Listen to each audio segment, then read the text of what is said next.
कहानी की शुरुआत 1959 के अमेरिका से होती है। यहाँ एक नए स्कूल की ओपनिंग का दिन था। स्कूल शुरू होने से पहले सारे बच्चे बाहर खेलकूद रहे थे, लेकिन उन सबसे अलग लुसिंडा नाम की एक छोटी बच्ची चुपचाप सूरज की तरफ देख रही थी। उसे कुछ अजीब और डरावनी विस्पर्स सुनाई दे रही थीं। हैरानी की बात यह थी कि ये आवाजें सिर्फ लुसिंडा को ही आ रही थीं। तभी उनकी टीचर मिस टेलर आती हैं और सबको क्लास में चलने को कहती हैं। बाकी बच्चे तो दौड़कर चले जाते हैं, पर लुसिंडा अब भी अपनी ही धुन में खोई थी। किसी तरह मिस टेलर उसे अंदर ले आती हैं। वो बच्चों को याद दिलाती हैं कि कल स्कूल का ओपनिंग फंक्शन है और इस मौके पर एक कंपटीशन रखा गया है। बच्चों को अपनी इमेजिनेशन से एक ड्राइंग बनानी है कि अगले 50 साल बाद की दुनिया कैसी दिखेगी। फिर मिस टेलर एक टाइम कैप्सूल निकालती हैं, जिसे देखकर बच्चे काफी एक्साइटेड हो जाते हैं। ये एक कंटेनर जैसा था जिसमें बच्चों की पेंटिंग्स डालकर उसे जमीन में दफना दिया जाएगा। पूरे 50 साल बाद इसे निकाला जाएगा और देखा जाएगा कि फ्यूचर किस बच्चे की ड्राइंग से सबसे ज्यादा मैच करता है। असल में ये टाइम कैप्सूल का आइडिया 1 महीने पहले लुसिंडा ने ही दिया था,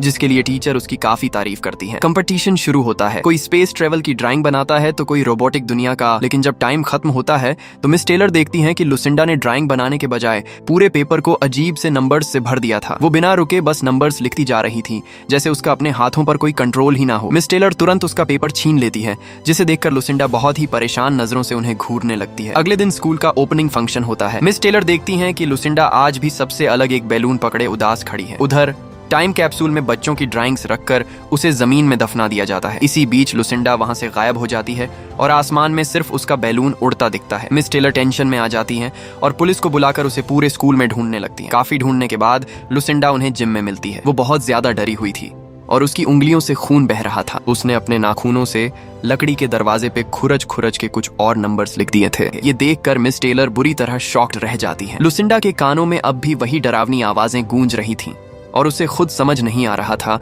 कि उसके साथ ये क्या हो रहा है। इसके बाद कहानी सीधा 50 साल आगे यानी 2009 में आ जाती है। यहाँ हमें जॉन नाम के एक प्रोफेसर मिलते हैं जो MIT में एस्ट्रोफिजिक्स पढ़ाते हैं, यानी तारों और प्लैनेट्स की स्टडी। जॉन की वाइफ की कुछ सालों पहले डेथ हो चुकी थी और तब से वो अपने बेटे कालेब के साथ अकेले ही रहते हैं। सिंगल पेरेंट होने की वजह से कभी कभी वो कालेब की कुछ रिस्पॉन्सिबिलिटीज पूरी करने में चूक जाते हैं। एक दिन कॉलेज में लेक्चर देने के बाद जॉन अपने दोस्त फील के साथ कॉफी पीने जा रहे थे।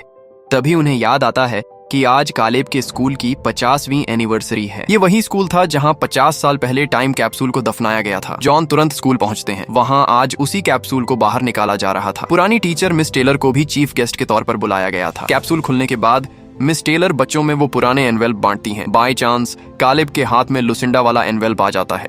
जब कालेब उसे खोलता है तो उसे लुसिंडा के लिखे नंबर्स की वो लिस्ट मिलती है। वो उसे समझने की कोशिश कर ही रहा था कि तभी उसे भी लुसिंडा की तरह अजीब सी विस्पर्स सुनाई देने लगती है। तभी उसकी नजर कुछ दूरी पर खड़े एक अनजान आदमी पर पड़ती है जो कालेब को ही घूर रहा था। कालेब का ध्यान एक पल के लिए भटकता है और जब वो वापस देखता है तो वो आदमी गायब हो चुका था। कालेब सोच में पड़ जाता है। रात में जब कालेब अपना होमवर्क कर रहा था, जॉन देखता है कि उसने अपना हियरिंग एड निकाल रखा है। कालेब को कम सुनाई देता था, इसलिए वो मशीन पहनता था। पूछने पर कालेब बताता है कि मशीन से कुछ अजीब सी आवाजें आ रही थीं। जॉन को लगता है कि ये सिर्फ कोई टेक्निकल फॉल्ट होगा और वो उसे चेक करने को कहता है। तभी जॉन को कालेब के बैग में लुसिंडा वाला पेपर दिखता है जो वो चुपके से घर ले आया था। जॉन उसे कल स्कूल में वापस टीचर को देने को कहता है और कालेब को सुला देता है। जॉन अपनी वाइफ की डेथ के बाद से हमेशा दुखी रहता था और काफी ड्रिंक करता था। ड्रिंक निकालते वक्त थोड़ी शराब उसके हाथ पर गिर जाती है। जब वो उसे साफ करने किचन में जाता है तो गलती से अपना गिलास उसी पेपर पर रख देता है। गिलास की वजह से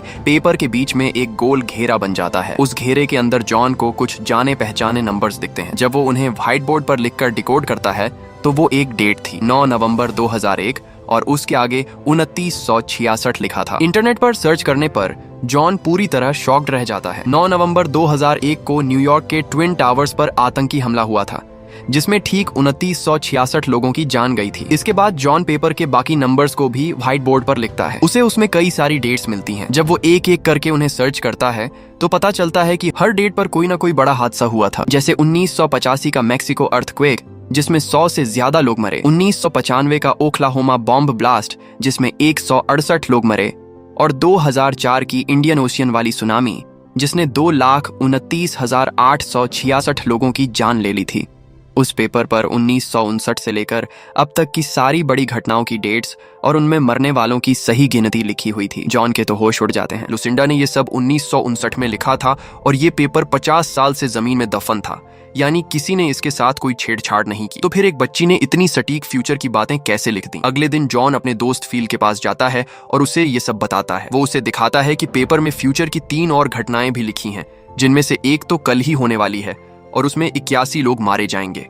लेकिन फील को ये सारे तर्क एकदम बेसलेस लगते हैं। पेपर पर डेट्स और मौतों के अलावा कुछ और भी नंबर्स थे जो जॉन को समझ नहीं आ रहे थे, और लिस्ट में एक घटना वो भी थी जिसमें जॉन की वाइफ जलकर मर गई थी। इसलिए फील को लगता है कि जॉन बस अपने मन की शांति के लिए नंबर्स को जबरदस्ती डेट्स से जोड़ रहा है। फील उसे इन बेकार नंबरों से दूर रहने को कहता है, जिससे जॉन बहुत ज्यादा नाराज होकर चला जाता है। अब जॉन को खुद अपनी सोच पर भी शक होने लगा था। वो अपना डाउट क्लियर करने सीधा मिस टेलर के घर जाता है। बुढ़ापे की वजह से उनकी मेमोरी कमजोर हो गई थी, पर उन्हें हमेशा सबसे अलग रहने वाली लुसिंडा अब भी याद थी। उन्हें वो दिन भी याद था जब लुसिंडा ने अपने नाखूनों से जिम के दरवाजे पर नंबर्स खुरचे थे। जॉन उन्हें वो पेपर दिखाकर पूछता है कि क्या ये वही ड्राइंग शीट है। मिस टेलर हामी तो भरती है, लेकिन उनकी कमजोर याददाश्त की वजह से जॉन का डाउट पूरी तरह क्लियर नहीं होता। जब जॉन लुसिंडा का पता मांगता है ताकि वो सच जान सके, तो मिस टेलर बड़े अफसोस के साथ बताती हैं कि लुसिंडा की कुछ साल पहले ही डेथ हो चुकी है। जॉन निराश होकर घर लौटता है और स्कूल में फोन करके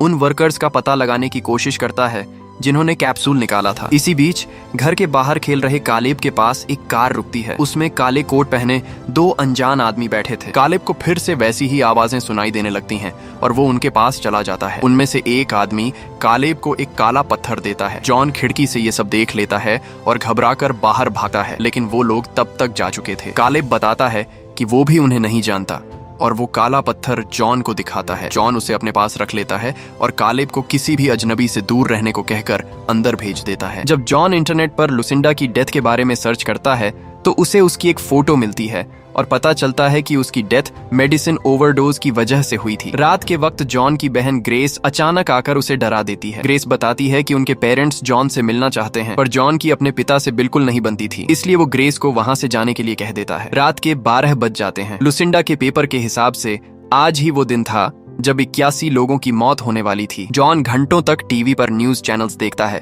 पर उसे किसी बड़े एक्सीडेंट की खबर नहीं मिलती। जॉन को लगता है कि लुसिंडा के नंबर्स को डेट्स समझना सिर्फ उसके दिमाग का डाउट था। देर रात तक ड्रिंक करने की वजह से जॉन सुबह देर तक सोता रहता है। तभी कालेब का फोन आता है। स्कूल की छुट्टी हो चुकी थी और बाहर बहुत तेज बारिश और तूफान था, इसलिए कालेब जॉन को पिक करने के लिए बुलाता है। जॉन कार लेकर निकलता है, लेकिन रास्ते में एक एक्सीडेंट की वजह से भयंकर ट्रैफिक जाम था। जॉन अपनी कार में ही फंस जाता है। वो अपने दोस्त फील को कॉल करके अपने बुरे बिहेवियर के लिए सॉरी बोलता है। तभी अचानक जॉन की नजर अपनी कार के जीपीएस पर पड़ती है। स्क्रीन पर उसकी करंट लोकेशन के कोऑर्डिनेट्स लिखे थे, लैटिट्यूड 42 और लॉन्गिट्यूड 71। जॉन को ये नंबर्स जाने पहचाने लगते हैं। जब वो इन्हें लुसिंडा के पेपर पर बचे हुए नंबर से मैच करता है तो वो एकदम सेम निकलते हैं। जॉन समझ जाता है कि डेट्स और मौतों की गिनती के अलावा जो बाकी नंबर्स थे वो असल में एक्सीडेंट होने की एग्जैक्ट लोकेशन बताते थे, और आज होने वाले एक्सीडेंट की लोकेशन जॉन की करंट लोकेशन से बिल्कुल मैच कर रही थी। जॉन तुरंत कार से उतरकर आगे जाता है जहां एक ऑयल टैंकर का एक्सीडेंट हुआ था। एक पुलिस वाला जॉन को बताता है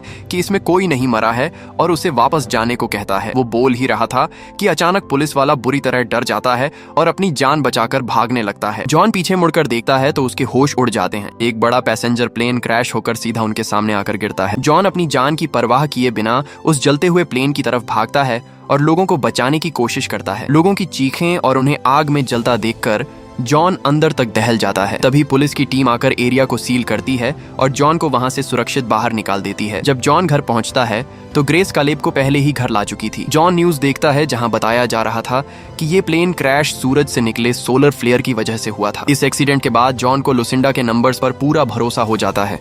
फील अब भी उसे इन सब से दूर रहने की एडवाइस देता है, पर जॉन ठान लेता है कि वो फ्यूचर में होने वाले बाकी 2 एक्सीडेंट्स को रोक कर रहेगा। रात के वक्त जब कालेब सो रहा था तभी एक अनजान आदमी कालेब के कमरे में आ जाता है। आहट सुनकर कालेब जागता है और उसे देखकर बुरी तरह डर जाता है। वो आदमी कालेब को खिड़की के बाहर देखने का इशारा करता है। कालेब बाहर देखता है तो उसे पूरे जंगल में भयंकर आग लगी हुई दिखती है, जिसमें सारे जानवर मर रहे थे और उनका अपना घर भी जल रहा था। ये भयानक विजन देखकर कालेब जोर से चीख पड़ता है। जॉन दौड़कर कमरे में आता है तो कालेब एक कोने में बैठा रो रहा था। जॉन को लगता है कि ये कोई बुरा सपना है, पर तभी उसकी नजर खिड़की के बाहर उसी अनजान आदमी पर पड़ती है। जॉन बेसबॉल बैट लेकर बाहर भागता है, लेकिन वो आदमी तब तक गायब हो चुका था। इसके बाद जॉन लुसिंडा की बेटी डायना और उसकी पोती एबी का पता लगा लेता है। वो उनका पीछा करते हुए एक म्यूजियम तक पहुंचता है।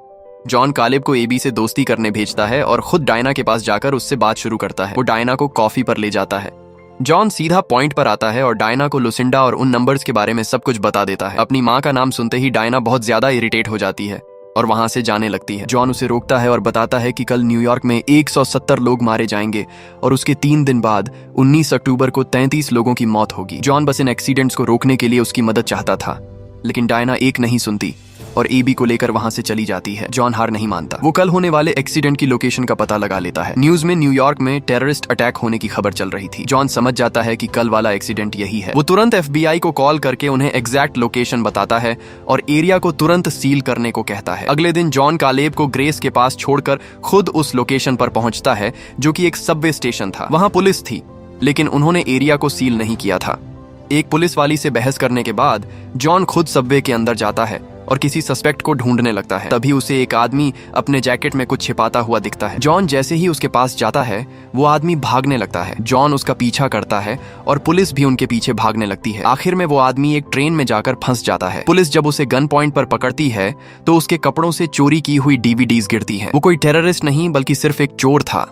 जॉन सोच ही रहा था कि फिर 170 लोगों की जान कैसे जाएगी कि तभी सामने से आ रही एक बहुत फास्ट ट्रेन में कोई टेक्निकल प्रॉब्लम हो जाती है। वो अपना ट्रैक बदलकर सीधा उस ट्रेन से आकर टकरा जाती है जिसमें जॉन खड़ा था। वहां एक भयंकर तबाही मचती है। ट्रेन पटरी से उतरकर स्टेशन पर खड़े लोगों को कुचल देती है। इस दर्दनाक हादसे में कई मासूम लोग मारे जाते हैं, पर जॉन किसी तरह बाल बाल बच जाता है। इस हादसे से जॉन पूरी तरह टूट चुका था। जब वो घर पहुंचता है तो देखता है कि डायना और एबी पहले से ही वहां उसका वेट कर रहे थे। डायना बताती है कि जॉन ने 19 अक्टूबर की डेट बताई थी और लुसिंडा ने डायना के लिए भविष्यवाणी की थी कि डायना की मौत 19 अक्टूबर को ही होगी। ट्रेन एक्सीडेंट के बाद डायना को पूरा भरोसा हो गया था कि उसकी माँ सच में फ्यूचर देख सकती थी। अब डायना जॉन की मदद करने के लिए तैयार थी। दोनों तुरंत एक सुनसान घर की तरफ निकलते हैं। ये वही घर था जहाँ लुसिंडा अपने परिवार से अलग रहा करती थी। वहां पहुंचकर वे बच्चों को कार में ही लॉक कर देते हैं और खुद घर के अंदर जाते हैं। तभी डायना लुसिंडा के पेपर को ध्यान से देखती है। पेपर के आखिर में 33 लिखा था। डायना को याद आता है कि उसकी बेटी एबी इंग्लिश का लेटर E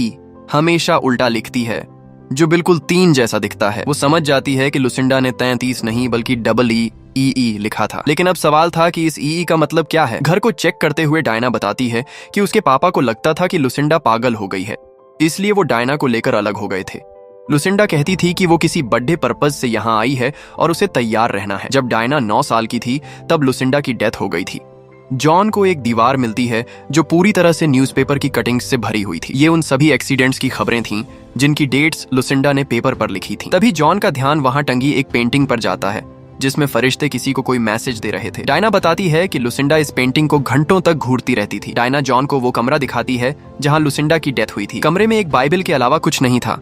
जॉन जैसे ही बाहर जाने लगता है, उसका पैर किसी चीज पर पड़ता है। वो एक काला पत्थर था, बिल्कुल वैसा ही पत्थर जैसा कालिब को उस अनजान आदमी ने दिया था। वहां फर्श पर ऐसे कई सारे पत्थर पड़े हुए थे। जब जॉन बेड के नीचे झांक कर देखता है तो उसे लकड़ी पर कुछ खुरचा हुआ दिखता है। वो पूरे बेड को पलट देता है और वहां जो लिखा था उसे देखकर उसके रोंगटे खड़े हो जाते हैं। लुसिंडा ने अपने नाखूनों से खुरच कर वहां लिखा था एवरीवन एल्स, यानी EE का मतलब था बाकी सब लोग। जॉन को यह समझने में बिल्कुल टाइम नहीं लगता कि जिस EE का मतलब वो खोज रहे थे वो कुछ और नहीं बल्कि एवरीवन एल्स है, यानी दुनिया के बाकी सब लोग। कालेब और एबी उन्हें बताते हैं कि वो विस्पर्स वाले लोग फिर से आए थे। तभी जॉन को उनमें से एक आदमी झाड़ियों में भागता हुआ दिखता है। वो डायना को कार लॉक करने को कहता है और खुद गन लेकर उसके पीछे भागता है। थोड़ी दूर जाकर वो आदमी बिना किसी डर के खड़ा हो जाता है। जॉन उसके पीछे से आकर उस पर गन तान देता है और पूछता है कि वो लोग बच्चों का पीछा क्यों कर रहे हैं। वो अजीब आदमी कोई जवाब नहीं देता, बल्कि पलट कर अपना मुंह खोलता है। उसके मुंह से कोई आवाज नहीं, बल्कि एक बहुत तेज रोशनी निकलती है जो जॉन को कुछ पल के लिए अंधा कर देती है। जब जॉन की आंखों की रोशनी वापस आती है तो वो आदमी गायब हो चुका था। जॉन सबको लेकर वापस घर आ जाता है। अगली सुबह जब जॉन एबी को ब्रेकफास्ट के लिए बुलाने जाता है तो देखता है कि एबी एक ड्राइंग में सूरज को कलर कर रही थी। ये वही ड्राइंग थी जो जॉन को लुसिंडा के घर मिली थी। ये ड्राइंग बाइबल में बताए गए जजमेंट डे यानी दुनिया खत्म होने वाले दिन को दिखाती है। चमकते सूरज को देखकर जॉन को हिंट मिल जाता है कि अगला बड़ा एक्सीडेंट सूरज से ही जुड़ा है। जॉन तुरंत MIT की ऑब्जर्वेटरी जाता है। वहां वो फील से मिलता है और उसे सोलर फ्लेयर से होने वाली तबाही के बारे में बताता है। अब तक सूरज से जितने भी सोलर फ्लेयर निकले थे वो ओजोन लेयर को पार नहीं कर पाए थे, इसलिए सिर्फ नेटवर्क या इलेक्ट्रिसिटी की प्रॉब्लम होती थी। लेकिन जॉन की कैलकुलेशन के हिसाब से इस बार सूरज में एक भयंकर ब्लास्ट होने वाला है जिससे एक सुपर सोलर फ्लेयर निकलेगा। इसमें रेडिएशन की इतनी ज्यादा पावर होगी जो पूरी पृथ्वी को जलाकर राख कर देगी और हमारे सोलर सिस्टम के सारे प्लैनेट्स भी खत्म हो जाएंगे। जॉन खिड़की से सूरज की तेज चमक देखता है जिसने सर्दियों में भी भयंकर गर्मी पैदा कर दी थी। ये आने वाले सुपर सोलर फ्लेयर का ही परफेक्ट प्रूफ था। डायना वहां आकर जॉन की ये सारी बातें सुन लेती है। अपनी बेटी की मौत के डर से वो बुरी तरह घबरा जाती है। वो जॉन से कहती है कि उसे एक केव के बारे में पता है और अगर वो लोग वहां छिप जाएं तो बच सकते हैं। जॉन अच्छे से जानता था कि अब वो धरती के किसी भी कोने में छिप जाएं मौत पक्की है, लेकिन डायना का मन रखने के लिए वो उसके साथ उस केव में चलने को तैयार हो जाता है। वो सबको लेकर घर आता है और जल्दी पैकिंग करने को कहता है। कालेब अपना सामान लेने कमरे में जाता है तो उसे फिर से विस्पर्स सुनाई देने लगती है। वो खुद पर कंट्रोल खो देता है और लुसिंडा की तरह ही एक पेपर पर पागलों की तरह नंबर्स लिखने लगता है। जॉन जब अंदर आता है तो तुरंत उससे पेपर और पेन छीन लेता है, लेकिन कालेब रुकता नहीं और अपने नाखूनों से टेबल पर ही नंबर्स खुरचने लगता है। जॉन उसे झकझोर कर होश में लाता है। जब जॉन टेबल पर खुरचे हुए नंबर्स देखता है तो उसे मिस टेलर की बात याद आती है कि 50 साल पहले लुसिंडा ने भी जिम के दरवाजे पर ऐसे ही नंबर्स खुरचे थे। ये याद आते ही जॉन के दिमाग में एक उम्मीद जागती है। उसे लगता है कि लुसिंडा ने उस दरवाजे पर उस सेफ जगह की लोकेशन लिखी होगी जहां वो लोग बच सकते हैं। इसीलिए जॉन केव में जाने के बजाय अपनी कार स्कूल की तरफ मोड़ लेता है। वो डायना को समझाने की कोशिश करता है पर डायना को उसकी बातों में कोई लॉजिक नहीं दिखता। स्कूल पहुंचकर जॉन सीधा जिम का दरवाजा उखाड़कर घर ले आता है। सालों से उस पर पेंट होने की वजह से नंबर्स छिप गए थे, इसलिए जॉन पेंट घिसकर उन नंबर्स को निकालने लगता है और फाइनली उसे वो नंबर्स मिल जाते हैं। लेकिन तब तक डायना अपना पेशेंस खो चुकी थी। वो कालेब और एबी को लेकर जॉन के बिना ही अपनी कार से केव की तरफ निकल जाती है। जॉन उन्हें रोकने के लिए पीछे भागता है पर वो काफी दूर जा चुकी थी। डायना के फोन में नेटवर्क नहीं था। रास्ते में जब वो कार में पेट्रोल डलवाने एक गैस स्टेशन पर रुकती है तो वहां टीवी पर एक इमरजेंसी ब्रॉडकास्ट चल रहा था। प्रेसिडेंट सभी लोगों को आने वाले सोलर फ्लेयर के बारे में अलर्ट कर रहे थे और उन्हें अंडरग्राउंड शेल्टर में छिपने को कह रहे थे। ये खबर देखते ही पूरे देश में पब्लिक के बीच भारी पैनिक और अफरा तफरी मच जाती है। इसी बीच कालेब एक पब्लिक टेलीफोन बूथ से जॉन को कॉल करता है। डायना वहां आकर फोन ले लेती है और जॉन को अपनी लोकेशन बताकर जल्दी केव पहुंचने को कहती है। जॉन उसे रोकता है और समझाता है कि कोई भी केव उन्हें नहीं बचा सकती। जॉन बताता है कि उसे दरवाजे पर लुसिंडा के घर की लोकेशन मिली है, जिसका मतलब है कि लुसिंडा के घर पर ही कोई ऐसी चीज है जो उन्हें बचा सकती है। जॉन उसे बच्चों को लेकर तुरंत लुसिंडा के घर जाने को कहता है, लेकिन डायना को वहां जाने में कोई लॉजिक नहीं दिखता और दोनों फोन पर ही बहस करने लगते हैं। तभी डायना को उस फोन बूथ के ऊपर एक काला पत्थर रखा हुआ दिखता है। ये बिल्कुल वैसा ही पत्थर था जैसा उन्हें लुसिंडा के घर पर मिला था। डायना पीछे मुड़कर देखती है तो वो अनजान लोग कालेब और एबी को किडनैप करके एक चोरी की कार में ले जा रहे थे। डायना अपनी कार से फुल स्पीड में उनका पीछा करती है, लेकिन तभी अचानक उसकी कार एक बड़े ट्रक से बुरी तरह टकरा जाती है। उधर जॉन भी गैस स्टेशन पहुंच जाता है और पूछताछ करते हुए एक्सीडेंट वाली जगह पर आता है। डायना एम्बुलेंस में अपनी मौत से लड़ रही थी। डॉक्टर्स काफी कोशिश करते हैं लेकिन डायना एम्बुलेंस में ही दम तोड़ देती है। एक नर्स जॉन को बताती है कि डायना की मौत ठीक रात 12 बजे हुई है और आज 19 अक्टूबर है। लुसिंडा की अपनी बेटी के लिए की गई भविष्यवाणी बिल्कुल सच साबित हुई। जॉन जब डायना की डेड बॉडी के पास रो रहा होता है तो उसे डायना के हाथ में वही काला पत्थर मिलता है। वो समझ जाता है कि बच्चों को उन्हीं अनजान लोगों ने किडनैप किया है। जॉन अपनी गन लोड करता है और सीधा लुसिंडा के घर पहुंचता है। वहां झाड़ियों में उसे कार के टायर्स के निशान और ढेर सारे काले पत्थर मिलते हैं। थोड़ा और आगे जाने पर उसे ब्लैक कोट वाला वही आदमी खड़ा दिखता है। जॉन उस पर गन तान देता है और बच्चों के बारे में पूछता है। तभी कालेब और एबी एक खरगोश को पकड़े हुए बाहर आते हैं। कालेब बताता है कि जिन लोगों ने उन्हें किडनैप किया है वो बुरे लोग नहीं हैं, बल्कि वो उन्हें सोलर फ्लेयर से बचाना चाहते हैं। तभी आसमान में एक बहुत तेज रोशनी होती है और एक एलियन शिप धरती पर उतरता है। जॉन को फाइनली समझ आता है कि वो अजनबी लोग असल में एलियंस हैं जो इंसानों के रूप में हमारे बीच रह रहे थे। ये देखकर जॉन पूरी तरह शॉक्ड रह जाता है। असल में इन एलियंस को धरती खत्म होने के बारे में पहले से पता था, इसलिए वो यहाँ के जीवों को बचाने आए थे। उन्होंने इंसानियत की एक नई शुरुआत के लिए कालेब और एबी को चुना था। कालेब जॉन को भी अपने साथ चलने को कहता है, लेकिन एक एलियन उसे रोकता है और बताता है कि उनके साथ सिर्फ वही लोग जा सकते हैं जिन्हें वो विस्पर्स सुनाई देती हैं। ये सुनकर कालेब इमोशनल होकर रोने लगता है। जॉन अपने दिल पर पत्थर रखकर कालेब को समझाता है कि एलियंस ने इंसानियत की नई शुरुआत के लिए उसे चुना है, जो कि बहुत गर्व की बात है। जॉन याद के तौर पर उसे एक लॉकेट देता है जिसमें जॉन और उसकी वाइफ की फोटो थी। जॉन खुशी खुशी कालेब और एबी को एलियंस के हवाले कर देता है। इसके बाद एलियंस अपने असली रूप में आ जाते हैं और बच्चों के साथ साथ धरती के और भी कई जानवरों को अपने शिप में लेकर उड़ जाते हैं। अगली सुबह जब कयामत का दिन आता है तो जॉन अपना आखिरी टाइम बिताने अपने पेरेंट्स और बहन के पास चला जाता है। वो अपने पिता को गले लगा लेता है। तभी सूरज से निकला वो भयंकर सुपर सोलर फ्लेयर पूरी पृथ्वी को जलाकर राख कर देता है और जॉन के साथ साथ पूरी दुनिया खत्म हो जाती है। फिल्म के एंड में हम देखते हैं कि एलियंस कालेब और एबी को उनके खरगोश के साथ एक नई और बहुत ही खूबसूरत दुनिया में छोड़ गए हैं, जहां से वो दोनों इंसानियत की एक नई शुरुआत करेंगे। वो दोनों भागते हुए एक बहुत बड़े और चमकदार पेड़ की तरफ जाते हैं और इसी के साथ ये शानदार फिल्म यहीं खत्म हो जाती है।